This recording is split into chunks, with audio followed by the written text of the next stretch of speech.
Well, good evening. Good evening. I'm sorry. I was busy gardening and I forgot to set an alarm on my phone for this meeting. Hi, Dr. Blossey. Thanks for your patience. Yep. I sent you an alternative, so at least we would know, since I messed up the last time, where actually my company messed up here, the internet provider, but I'm here now, so. Okay. That's great. And hopefully we'll have a few more people join. I don't know if people moved on after they couldn't get on. Did anybody send in questions ahead of time? Yeah, I'm just pulling those. There was at least, we do have a couple questions. First off, thanks so much for your talk and your research. I think many of us found it very, very interesting. We live in Southwest Virginia, in the Appalachian Mountains, and it was a very rural place that is now turning more urban. We have Virginia Tech here, a big university, and deer are, I planted probably about 600 native plants on my property 2 years ago with 4-foot deer tubes. And now I have 600 native plants that are eaten at 4 feet. So I need to go put extensions on all of them and hope some of them are recoverable. But this is, I think, something that's near and dear to a lot of us is looking at the deer issue and understanding it better. Yeah, when I was living in Northern Virginia until I retired in 2012, they did, it was Loudoun County and it was both rural and they had the different towns and that. So that was the only built up areas and it was perfect area for deer to grow in that. We had plenty of hunting, but apparently the deer grew faster than we could hunt. Yeah. They did have, when they were putting shopping malls in, they did have the bow hunters go in and cull the herds beforehand because they were losing their land, so they would have starved otherwise. Yeah, the deer will always win so far. Mm-hmm. That's unfortunately the case, not just in Virginia. Yeah. I didn't know that you had to do physical sterilization with the deer. I thought you could probably either dart them or pill them or not pill them, but have them eat something. But I didn't realize it was. No, that doesn't work for the simple reason that you would need booster shots, right? And so. And then all the compounds, they're shared by most mammals. So you could think about the consequences if a female hunter shoots a chemically castrated or birth prevented deer at the levels that they would get. You could create infertility unwantingly. So there is a regulatory issue with that.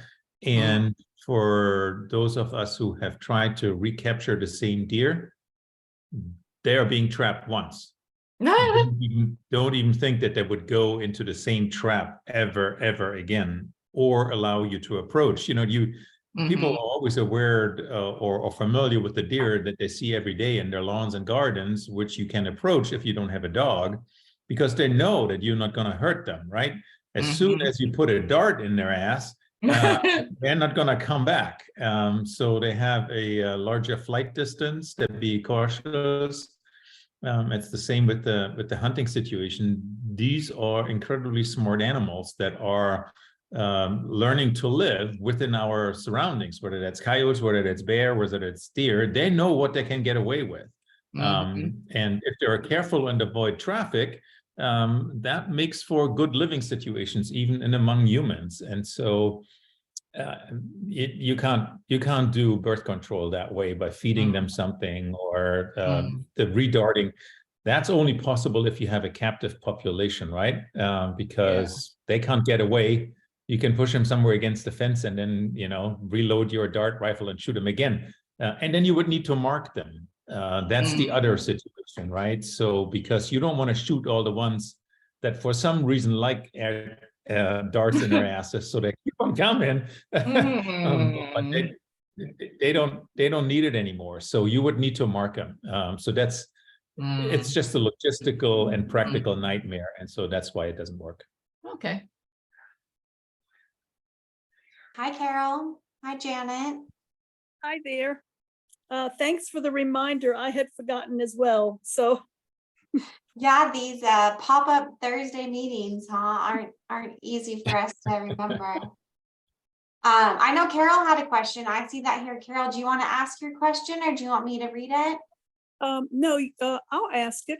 But I wanted to thank Dr. Blossey for meeting with us separately. That's a big imposition, I think, and I really appreciate it. And also, I just love the talk that we got to watch last week. And so can I ask a question quickly? Yeah. Sorry for interrupting, Carol. There's a little delay here between us. That's okay. I thought it was a little fuzzy. Was it clear for you? I watched some aspects of it. Could you see what was on the screen? Yeah. Yes, I could. How about Okay. the rest of you? Maybe I just had a bad connection at that time because I looked in once it was posted and they sent us an alert, hey, it's up. I took a look at that and said, okay. But I'm glad it's archived. You can take a look at it. And then I don't need to do it 100 times, but people can go and look and take the benefits and the inspiration and then maybe get to me in the way that you get that. I need to apologize that, as I said, my DSL was messing up. We had a storm, and for some reason, our internet bandwidth just broke down. I'm a big soccer fan. I grew up in Germany, and I have no idea whether you know what the Champions League is, but that same day, there were one of my favorite teams was playing an important match. And all afternoon I tried to get on, and then I said I just can't. So I just went out, and then I came back in hoping that it was connected again. And then for some reason, I don't know whether I have a phone number for you, Nicole. I don't really know that we ever exchanged that. No. So I was stuck here. So what can I do? There was nothing that I could. I couldn't send an email. I couldn't do nothing. And so I apologize for making you wait there, but at least we can connect this way. So go ahead, no please, worries. Carol. Well, just to say that we were just hoping that nothing was actually wrong, Yeah. that you weren't sick or something. But we actually ended up watching the questions that the master naturalist had asked you. And so Okay. I think that was also very interesting for people to just get some, further explanation on. Yeah, very often people have similar questions, right? So in that sense, it was good that was us. So let's see what you have in stash for me. So I really wanted to say that I have been reading some Native American books about, let me see, nature things, gathering sweetgrass. I'm particularly interested in Robin Wall Kimmerer, but anyway, her attitude towards our relationship with animals is very respectful. And I picked that up in your talk, and I really wanted to thank you for that, to say that, yes, they have culture, yes, they have intelligence, and I think we need to respect that. So to say that offhand. But my question was to do with, in November, I apparently picked up a tick, a deer tick in my yard, and got Lyme disease from it. But I have had a 8-foot deer fence since 2014. So 9 years I've had a deer fence. There's no deer in my yard. How could I have gotten an infected tick if the adults do need to be on a actual deer? Because they don't travel. I mean, I would presume they don't travel. They hitchhike though, and so what you got is a hitchhiker that was most likely on a bird, or small mammals. So while the adult ticks need a deer or a large animal, it could be a cow sometimes too, or an elk to actually complete their life cycle and feed and make all the eggs. The little nymphs and the larval stages, you will never get Lyme disease from a larva because they need to feed on an infected mouse or other carrier. The technical word for that is a competent host. But there's many other species that ticks would be sitting on. It includes a bunch of birds, including your robin, chipmunks, mice, all kinds of critters. Squirrels will be competent hosts, so they can carry the spirochete and they can infect a tick that would suck on them with the Lyme disease. And so whatever comes into your yard, it doesn't need to be a tick on a deer. That tick can travel, and a robin, you know, no challenge. Your 8-foot fence is not a challenge for a robin or a squirrel or a mouse. It will keep the deer out. And so hopefully, if it's large enough, you're not going to have deer dropping ticks by the dozens in your yard, but the occasional one will come in and it will find you if you are unlucky. And obviously you were unlucky in that sense. Yeah. So the deer tick can go from the deer to the bird or the mouse or the chipmunk, So and then the chipmunk, and then those animals can come in my yard. Is that correct? yeah, so the life cycle of a tick is a little complicated. It takes 2 years to complete this, right? So the adult ticks that sit on a deer will be then having this big sack of blood that they have. You may have seen that or seen pictures of it. And once they are fully developed, the tick will fall off the deer and lay their eggs. Very often they're very clustered. So if you have like a bedding area for deer or so, a lot of adult ticks will drop there. So then they overwinter, and in the spring you get something that's called larvae. It's basically almost invisible. They're like 1 millimeter long. They're whitish. It's really hard to detect. You will not get Lyme disease from the larvae because they need to feed on an infected host, a mouse or a squirrel or something else. So they feed for a short period of time in the spring. Then they drop off that host, sit in the leaf litter again, and become the next stage, which is called a nymph. And so those are the ones that you will typically see. They're a little, you know, like a grain of salt, maybe a little bigger. They then attach to anything. That could be a deer, it could be a mouse, it could be a squirrel, it could be a robin. And that's where you would pick up. If the larvae had fed on a host that had a spirochete in it, then that spirochete would travel into the larvae. The larvae then sits in the leaf litter for the summer, emerges in the fall, is infected. And when that nymph then bites you, that's how you got it, right? So somewhere in its life cycle, that larvae attached to a host, that host then traveled to your yard and dropped off there, spent the summer in your yard, and then you were unlucky when it came back up and said, oops, there's Carol, let's take a bite out of her. So that's the way that works. All right. And it's, Well, yeah. thank you. Yeah, Yeah. that makes sense. Can I, going off of that question, I've heard a lot about those tubes that have like insecticides in them that have like fluff or something that are supposed to, the mice take the fluff back to their den and then get the insecticide on their skin. What can you talk about whether that you think that works or that's a good? I can talk about it because that's a study that was done here in the Hudson River by folks from, what is it, Tufts University, I believe. And also from a person from the Carey Institute. What's his name?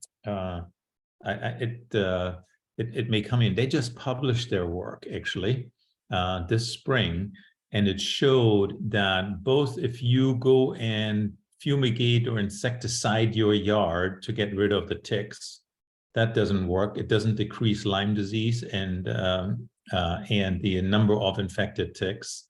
And if you do these bait boxes where either the ticks the rodents pick up nesting material or get themselves doused with insecticide, so pyrethroids mostly.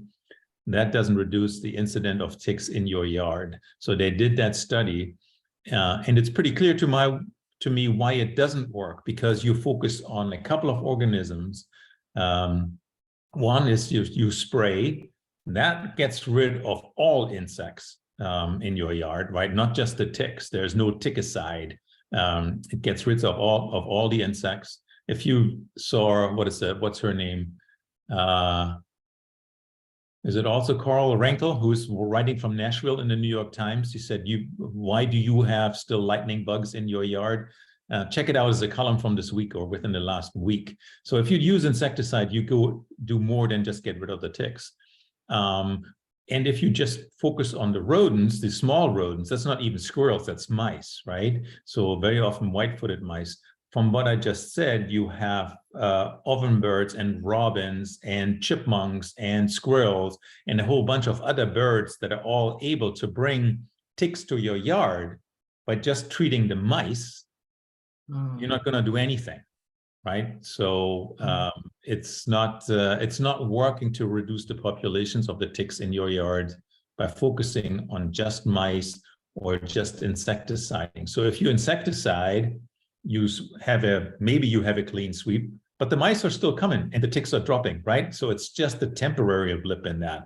You would basically need to treat every couple of weeks to then prevent this from happening. Maybe not every couple of weeks, but at the time that the ticks are active, that's when you need to do it. And so that's a level of poisoning in your yards that you probably don't want to do for many different reasons. So that's why it doesn't work. So there was hope that they could do it by targeting the ticks directly or indirectly by looking at the mice or treating the mice.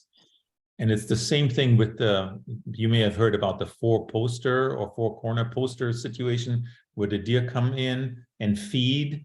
And very often when there's large populations of ticks, they're also sitting at their ears and they rub their heads on pyrethroid treated posts, trying to kill the ticks that way that are on the deer. That doesn't work either. It reduces the the tick numbers on the deer a little bit, but not much more. So right now, with all insecticides or helping treat mice or trap mice or everything else, it's not helping the cause, unfortunately. So they just came up and they were honest enough to say, what we thought would work does not work. So I appreciate that they actually clearly said that.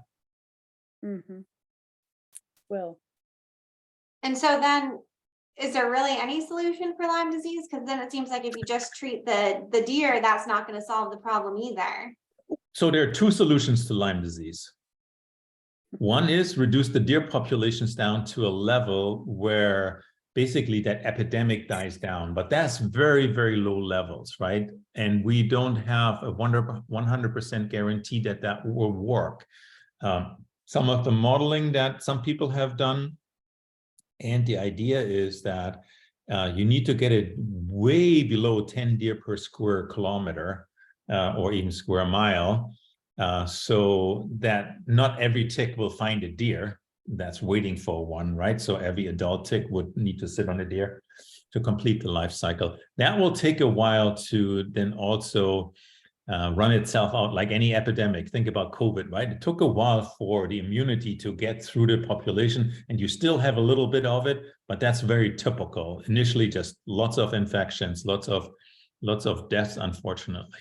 But the same thing that worked for COVID to at least suppress it would work for Lyme disease if the medical community and the funders behind it would actually focus on it and trying to develop a vaccine. There was a vaccine at some point in maybe 20 years ago. A lot of the people in the field, land managers, others, I know the New York DEC, those folks in the field were actually vaccinated against Lyme disease, but it had a bunch of side effects. It wasn't very tolerable for people. So it's going to be those two things. For some reason, and maybe because people say it's the mice and not the deer, that deer focus is not there, but the medical focus on Lyme disease is also not there.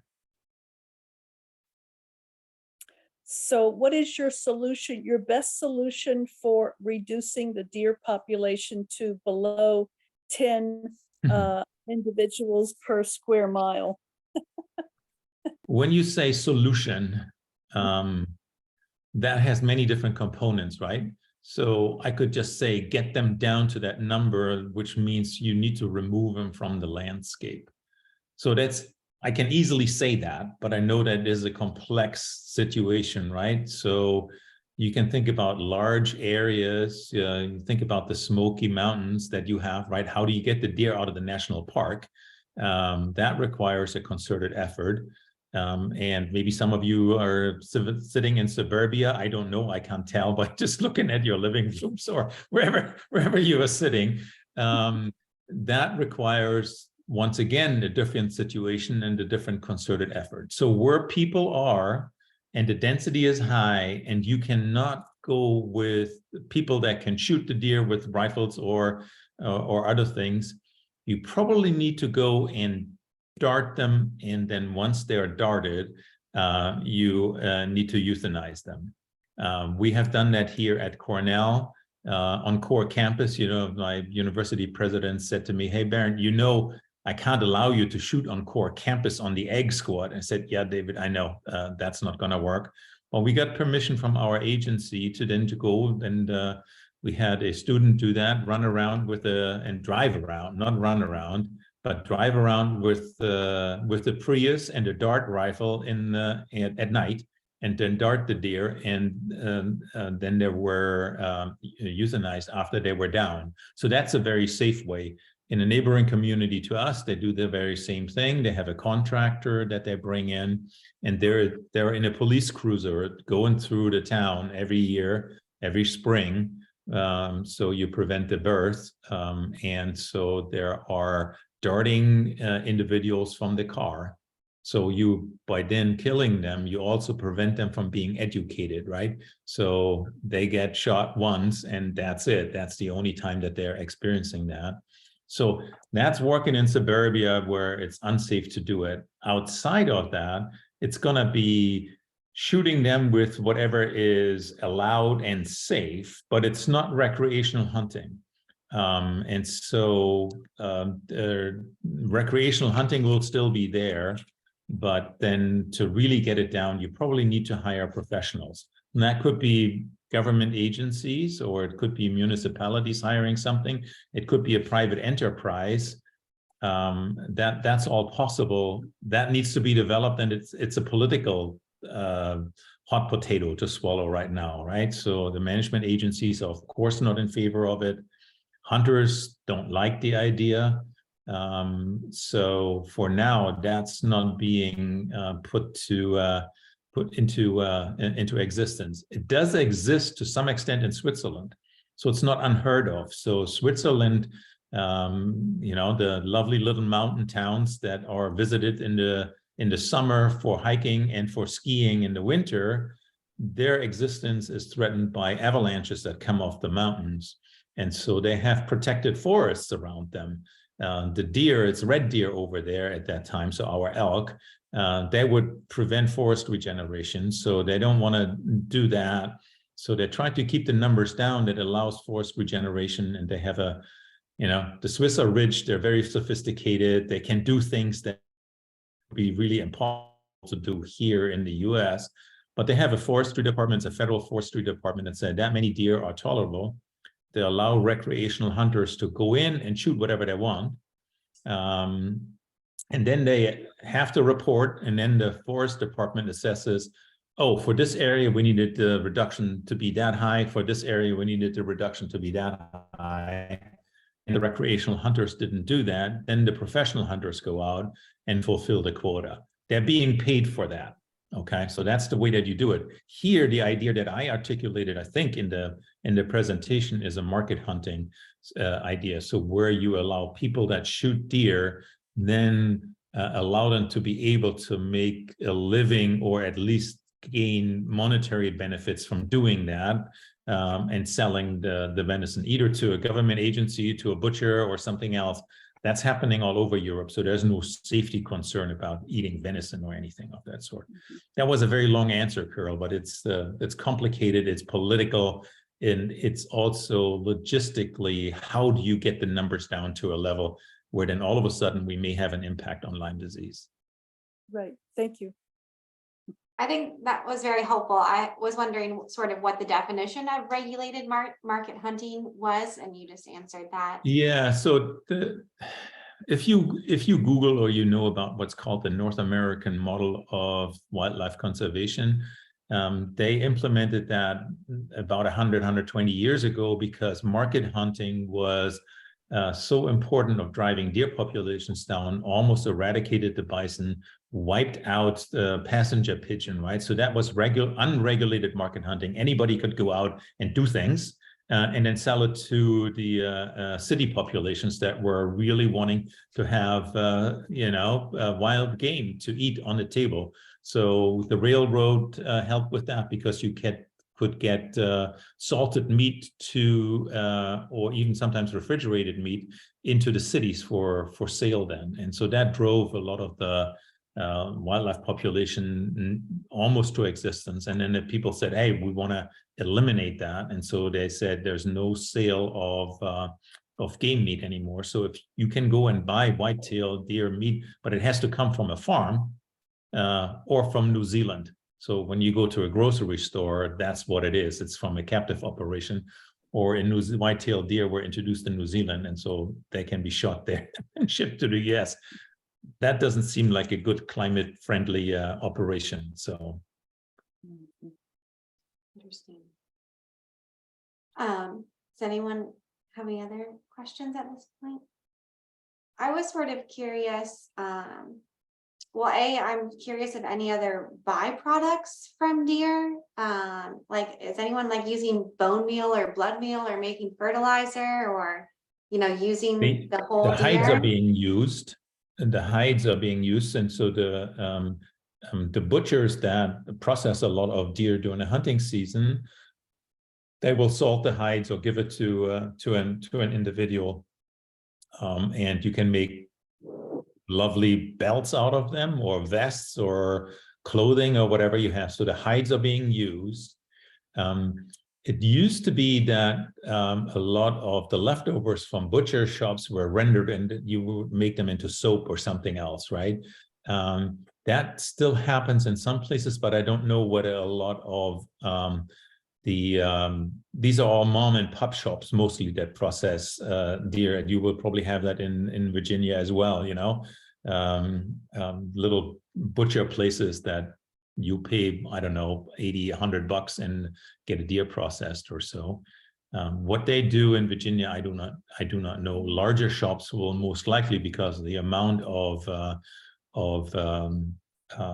leftover meat or bones or so, they will probably have it be picked up by a rendering operation, but I do not know.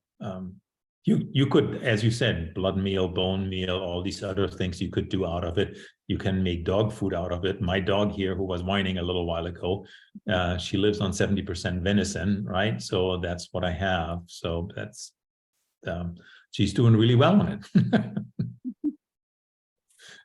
Yeah, that's great. I had a question about some of the social aspects of it. Janet, do you have any questions that you want to ask? I don't want to monopolize the question asking. I think she's listening. I was sort of just curious. You mentioned the animal rights activists quite a few times in your talk. Mm-hmm. I was sort of curious who those folks are in Cornell or where you live. I'm not sure. I don't know if other people think that. I don't know that we would have. I'm curious about that. We live in a very rural sort of the land area with a lot of hunters and a lot of gun owners and things like that. So I'm just curious about that. Who takes care of your dogs? Your, not the wild dogs, but the dogs that run away and then roam the countryside. Who's doing that for you in your counties where you live? The Humane Society. Ah, Undocumented or not, treating chronic illness puts a premium on lifestyle changes. Hey, Janet, I think we can hear some Yeah, background. yeah, noise. animal control. Places are far away. Despite being Somebody has a TV running or something like that. I don't know what that. hard to come by. So we started a specialized food pantry and we had a community garden. So maybe it was Carol. She gets just gets signed off. So the Humane Society would be one of those folks that I would classify under animal rights organizations because they're heavily opposed to killing of almost anything, right? So I don't know how your dog and cat shelters are operating, whether they have a no-kill policy, for example, right? And then send animals north. I don't know whether you classify where you are as the big donor region for all kinds of dogs that are being sent north for adoption.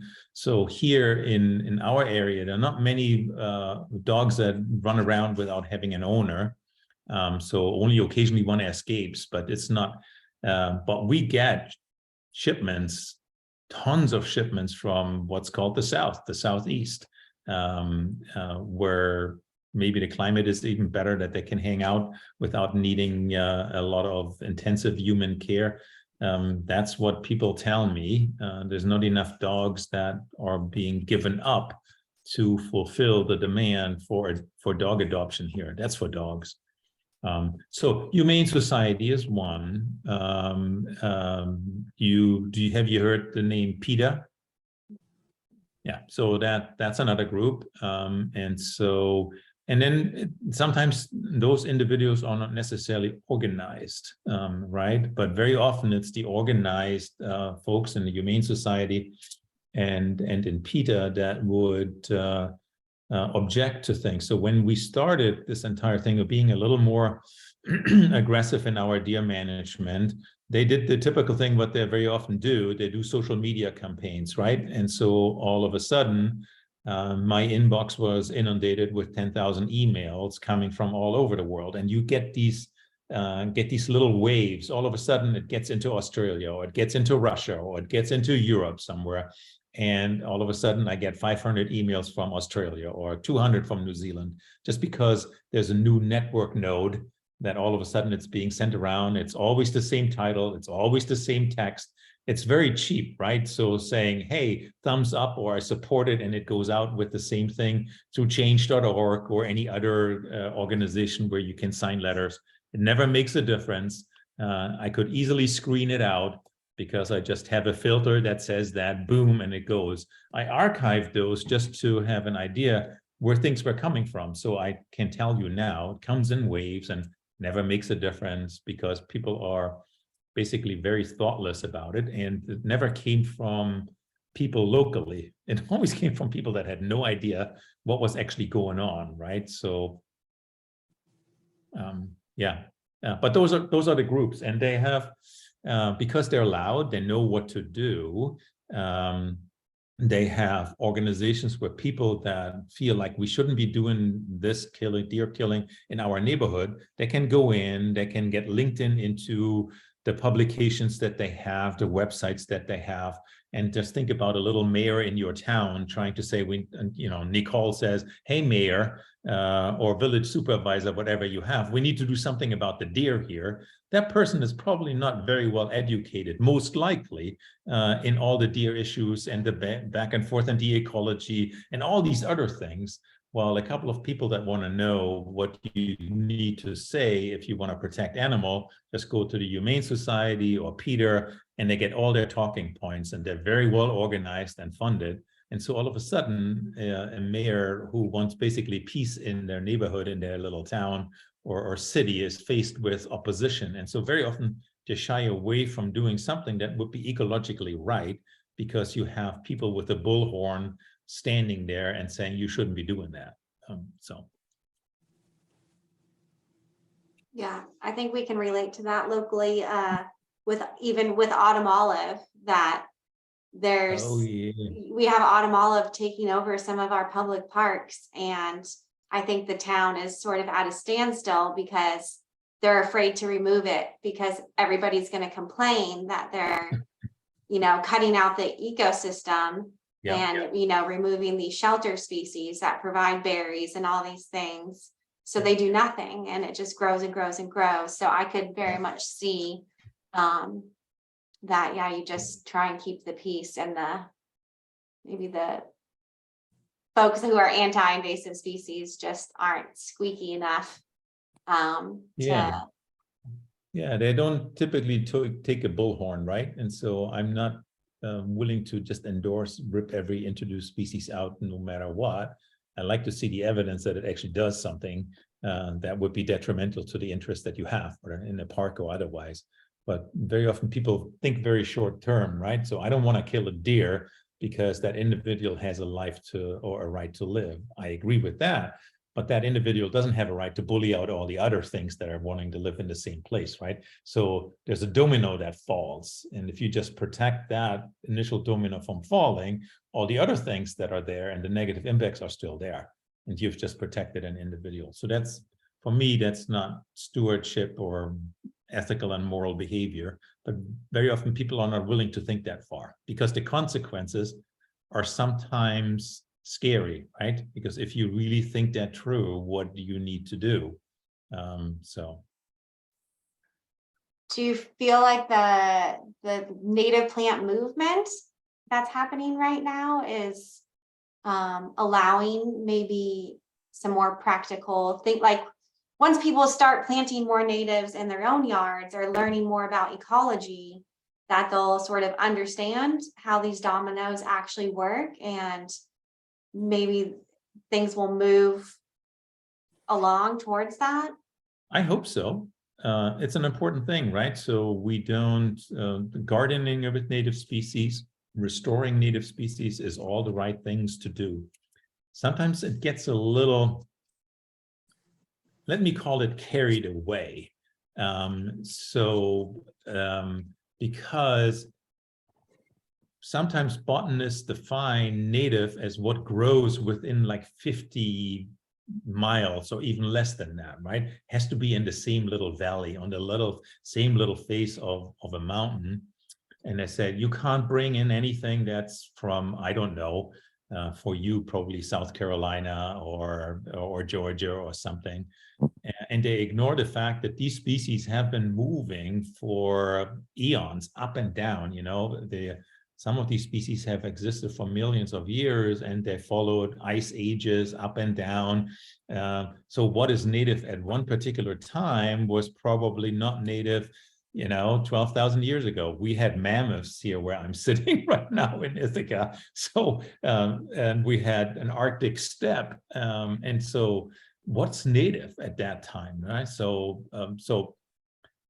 I have no problem bringing different germplasm from different places within, let's say, along the East Coast, or what either people need to move some of those species, or these organisms need to move themselves. And right now, the deer are preventing these organisms from moving up and down and finding a new place where they can live, right? Because there are no safe spaces. So I think it again falls to us to facilitate some of that and protecting the spaces where we put them, whether that's in your yard and you need to protect them with larger and taller barriers.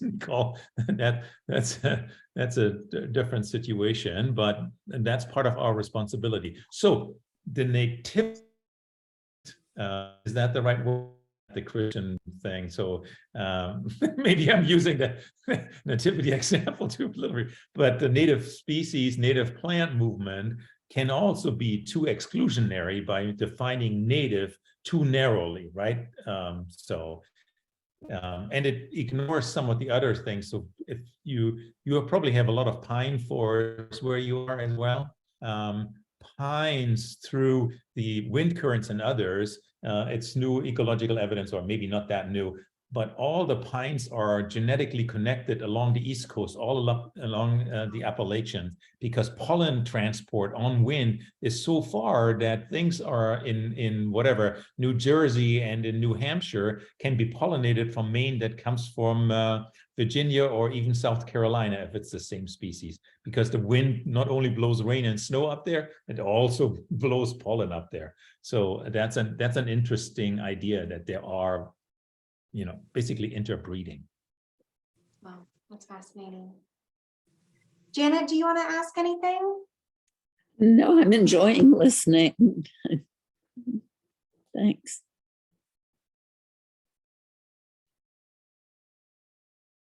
I was just trying to see the other questions. It's more about Lyme disease.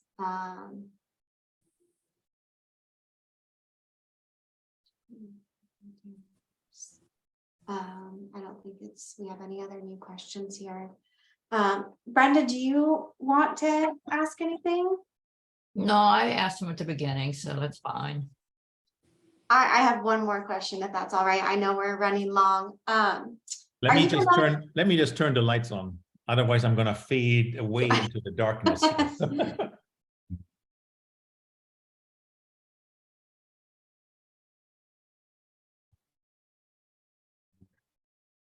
I was just curious if you were familiar with social marketing and the social sciences and the concepts behind that. Like, how do you actually get people to change their behavior?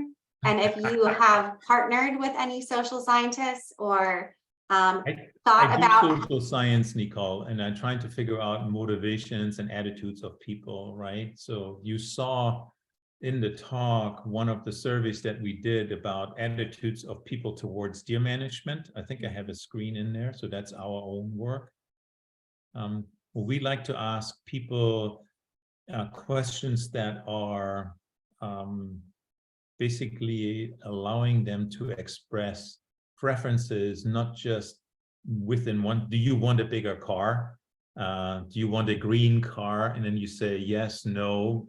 That's not very helpful. When it comes to deer management, we ask them basically trade-off questions. We're not gonna just ask them, do you want more deer, or it's just right, or fewer deer? Most people will not know. So when we ask questions, would you be okay of reducing deer numbers if it protects native diversity, native birds, native plants, economic interests? And all of a sudden we see that the vast majority of people are actually in favor for that. So the trade-offs there are, we make them clear to them. How you then, so we sometimes ask questions of, if you identify as a hunter and very strongly, what does that mean for conservation? Because hunters always like to call them conservationists. When you then ask them follow-up questions, that becomes very weak because they shoot all the coyotes just because they hate them. They do other things that they want a lot of deer and they want to see a lot of deer. They then don't care about the songbirds or the mammals or the amphibians or whatever. How do you become a force that hunters feel they can actually be conservationists and not just wanting to conserve a single species? That's difficult. It takes a long educational process and probably generational turnover.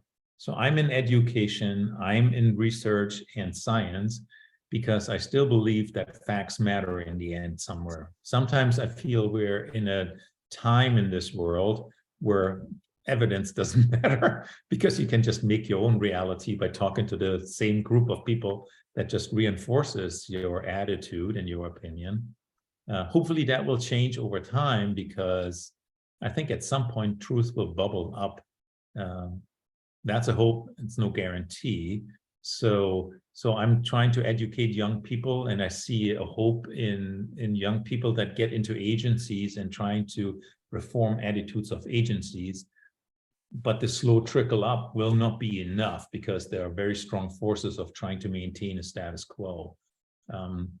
So what the right approach is, Nicole, I don't have a golden compass for you. Do this and it will work. What I hope for is that people will experiment with a lot of different ways and see which ones stick. And there are things where your context, where you're sitting in Virginia, will probably be different than if you sit in New York City, or you sit in Colorado, or in Seattle, or in Idaho, right? Because the forces that shape a local environment or a state are different, and we need to recognize. So one approach will not be able to fit across the US or across the world, and different things will be important in different groups. What is good for farmers may not be good for hunters, may not be good for native plant enthusiasts, may not be good for, I don't know, conservationists. And so you need to figure out a way, and a diversity of approaches and trying lots of different things. Hopefully we will sort something out that will then resonate with different groups. That is most likely not the same thing, right? So you probably have friends that are very different in what they're doing.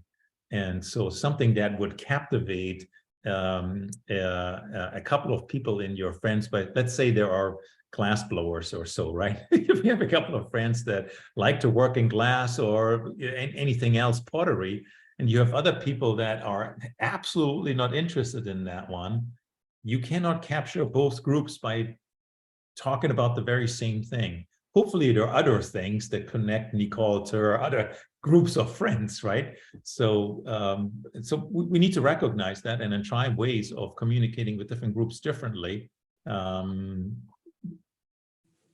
You do that on a daily basis. I'm sure you're talking to the people that are in this room or that we're interested in different from. I assume you have some kids. You will talk to your kids differently than what you do with your adult friends. So that's the same deal, right? But you're still trying to stick to something that hopefully makes sense for what you're trying to say and what you're trying to convey.